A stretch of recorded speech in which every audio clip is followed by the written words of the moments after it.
Hello, everyone. We wanted to take a quick moment to thank you all for joining us today. This podcast was recorded and is made available to you by Whitley Penn LLP and WP Wealth LLP solely for informational purposes. The information, views, and opinions expressed in this podcast are general in nature and are not intended to be construed as the provision of financial or investment advice by Whitley Penn or WP Wealth.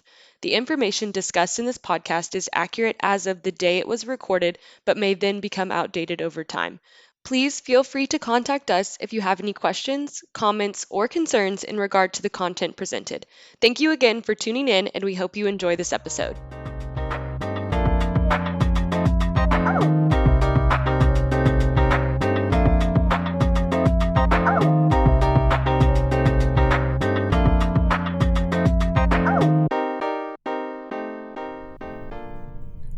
Welcome to the first installment of our newest financial series.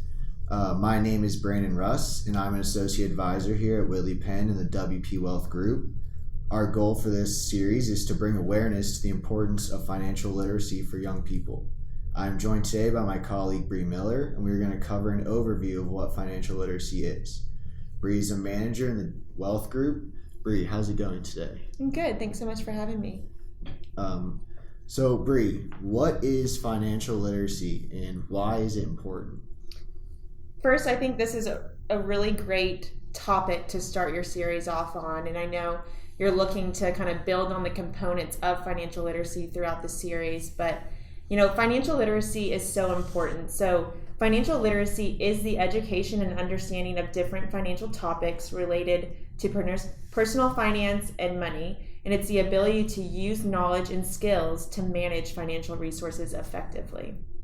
So there's 5 key components to financial literacy. That's earning, spending, saving and investing, borrowing, and protecting. Financial literacy is so important because it's pretty much the one thing that will encompass just about every aspect of a person's life. So if you think about from a very young age, you are working to get an education or a skill set that's going to get you that first job. And the first job's goal is really to meet your basic needs. And then year after year, you're working to get promoted and get raises to be able to keep up with the lifestyle creep and start to accumulate some assets to accomplish short-term and long-term goals. So, short-term being buying a house, buying a car, providing for your kids' education, and long-term goal being retirement. So, we're all hoping that one day we can reap the benefits of our hard work and discipline through retirement. And so, every decision we're making along this journey is with a financial goal in mind. We live in a capitalistic society and money is kind of, everything revolves around money. And so you really benefit yourself in knowing as much as you can about financial topics and building that skill set so that you're able to make wise decisions about your money and at least give yourself some kind of stability in the future. If you think about how consumer habits have changed and financial products have changed, that kind of highlights the importance of financial literacy. So if you think back in past generations, kind of the form of exchange was cash. And coupled with that, you were going into stores and making purchases. Whereas now, we work primarily off of credit cards, and we are also shopping online. So, just the ability to make spontaneous transactions without the money now, and you can leverage yourself up. And so there's just such an opportunity for accumulating debt, making bad decisions, and doing it pretty quickly. So just being able to educate yourself and build that skill set so that you're making knowledgeable decisions as it relates to your finances is going to help provide for you not to put yourself in a financial issue. I completely agree. I think financial literacy is one of the most undervalued skills out there. Would you say most people can be considered financially literate? No, so there's actually a big lack of financial literate people. And it's not just in developing and emerging economies and countries. It's here in the US as well. US, Germany, Korea, some of the world's dominance are all faced with populations that don't have a basic understanding of personal financial concepts. US is number 14 in the world in citizens' financial literacy rate. Only 57% of adults are considered financially literate. That's crazy. I read somewhere that there's 3/4 of the American population admits to being overly anxious about their financial situation and really uncertain about their ability to retire. And so it's a really big issue. And I think, being this year of pandemic, it really showed the weakness in the world's population as it relates to finances and how they are set up to provide for themselves in a case where there was rapid unemployment, and there continues to be rapid unemployment, and liquidity issues. Finances are among the top 3 reasons for marital issues, family issues, and I think people are really struggling. And if we could just build this skill of financial literacy and the knowledge that comes with that, I think people could really help themselves. That's a crazy stat. The U.S. being number 14. Why do you think that is? I know we're constantly considered one of the richest countries, like in terms of abundance, like ever.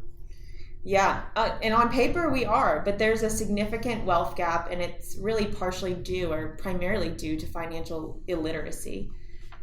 Over 50% of Americans are living paycheck to paycheck, and that kind of goes back to what I said about the pandemic really showing this weakness in Americans' financial situation. Is we're in a bad situation, and it's all due to a lack of education. You might have seen that meme, or there's a joke that goes around. You're impressed the importance of being able to solve a very complex algebra equation, but we're not taught how to balance a checkbook or write a check or what compounding interest means. Like, these are very basic fundamentals to finance, and we're just not being taught. It's not in our school's curriculum. So it's on an individual to hone that skill for themselves if it's not going to be taught to us starting at a young age. Only 6 U.S. states require high school students to take a 1-semester standalone personal finance class. That's crazy to me, because finances affect everyone. It doesn't matter what profession you're in, what your socioeconomic status is, what stage of life you're in. Like, this is a skill set that'll affect you throughout all stages of life, for everyone, and it needs to be something that's just a basic education tool that we're taught. I totally agree. I actually took a personal finance class my senior year of high school. I wound up really liking the material. I had no idea I would going into it. The class wasn't mandatory, but after going through it, I really think it should be. Yeah. I don't know. Did you take a personal finance class in high school? No, we weren't required, but definitely this kind of knowledge set was something that was ingrained in me as a kid. I mean, it's having a family member in the industry. It's something we were constantly talking about, and so I know the importance of learning it at a young age, and I wish that every other young person was taught and developed this skill set. I totally agree. So how would someone determine if they are financially literate? So FINRA, which is the Financial Industry Regulatory Authority, has a 6-question quiz. And they put this out in order to get a broad understanding of where we are at as a country as it relates to financial literacy. And if you can answer 3, and I'll read out the questions, but if you can answer at least 3 of the 5 following questions, you are considered financially literate. And I want you to keep in mind when I ask these questions that 43% of American adults are not able to answer yes to at least 3 of these questions. So the first one is, do you know how to create a personal budget? Do you have an emergency fund that covers at least 3 months of basic living expenses? Do you have a plan for retirement? If you have debt, do you have a plan to pay it off? And do you know your credit score or how to improve it? Being a professional in this field, these seems like very basic questions and something that everyone should know and be taught. But again, 43% of American adults can't. And that's just a glaring issue. And it goes back to, if our schools aren't going to educate you, it's on yourself and your own to hone your personal financial situation and educate yourself. If you weren't able to answer yes to any of those questions, you're actually in luck. We'll probably cover most, if not all, of the information in upcoming episodes. So, Bree, with all that said, what steps could I take today if I wanted to try and improve my financial literacy? So, good question, and it's never too late to start. So I just want to impress the importance of starting young, starting now, wherever you're at. The first step I would take is creating a budget, building a budget. It's so important. And I also want to say, don't build the budget, set it and forget it. It needs to be something that you're constantly coming back to, reviewing, tweaking, and really being mindful of your budget. So there's a general rule. It's called the 50-30-20 rule. And the way this works is you take your income and you earmark 50% of that for spending. 30% is going to be set aside for taxes, and then the 20% is going to be for savings. And with that 20%, you've heard it before, and I'll say it, but pay yourself first. So when that income comes in, auto draft that 20% into a savings, or maybe it's going to your 401k, but that needs to be the first thing you do, and then you can set up the rest of your budget from there. But come back to it and look at it. And there's so many tools, and we'll kind of highlight some of those later in the discussion. But there's ways to do this and to continue to be mindful of it. So sit down every time you have an income change. So if I know that at the end of the year I'm going to maybe get a promotion or a raises or bonus, so at the beginning of next year I need to sit down, reevaluate my budget with the new income, reassess where was I spending a lot of my income last year. Is it all necessary still? In a subscription-based world, I'm sure that there's lots of things that you're paying for that you're not really using, that you kind of forgot. It's auto draft out. You're not really sure, that that's still coming through. So, just going back and looking at that and being mindful of where you're spending money. Me and my husband, both in the financial industry, we probably talk about our budget a little too much, but we have a dedicated day at the beginning of each year where we sit down and we're all eyes on the budget. It's all we're focusing on, and we kind of reestablish where we want to go next year. And to my next point, which is savings, is think about large budgets or large spending you have within the year. Like, I know I need to replace maybe an AC next year. I'm going to start saving monthly for that. And so, just sitting down, continuing to not set it and forget it is so important. And we mentioned an emergency fund earlier in the discussion, and kind of the general rule is 3 months in savings to meet your fixed needs.